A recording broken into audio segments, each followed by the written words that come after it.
Hey, what's up? This is Ricardo at Parts People, and in this video, we'll outline the steps for completing a part replacement on your Dell PC. Visit our website and use this coupon for a 5% off discount.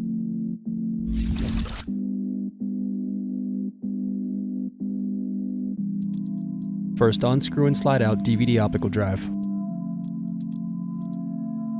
Then unscrew and remove bottom base.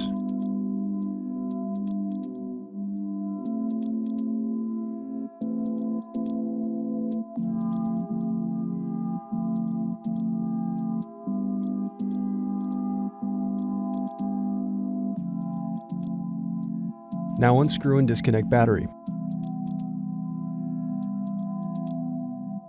Then unscrew and remove antenna cable bracket. Now disconnect and remove wireless card.